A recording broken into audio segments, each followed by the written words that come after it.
حضرت مسلم موعود رضی اللہ تعالیٰ عنہ نے 8 ستمبر 1950 کو پہلا خطبہ جمعہ دیتے ہوئے نہایت پرشوکت انداز میں اس بشارت پر روشنی ڈالی۔ چنانچہ فرمایا، حضرت مسیح موعود علیہ السلام نے فرمایا کہ میں تو جاتا ہوں لیکن خدا تمہارے لیے قدرت ثانیہ بھیج دے گا۔ مگر ہمارے خدا کے پاس قدرت ثانیہ ہی نہیں، اس کے پاس قدرت ثالثہ بھی ہے، اور اس کے پاس قدرت ثالثہ ہی نہیں، اس کے پاس قدرت رابعہ بھی ہے۔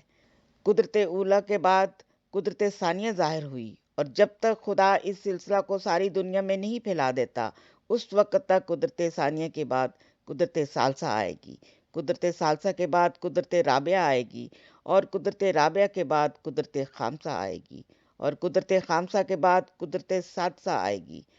اور خدا تعالیٰ کا ہاتھ لوگوں کو معجزہ دکھاتا چلا جائے گا، اور دنیا کی کوئی بڑی سے بڑی طاقت اور زبردست سے زبردست بادشاہ بھی اس اسکیم کے مقصد کے راستہ میں کھڑا نہیں ہو سکتا جس مقصد کے پورا کرنے کے لیے اس نے حضرت مسیح موعود علیہ السلام کو پہلی اینٹ بنایا اور مجھے اس نے دوسری اینٹ بنایا۔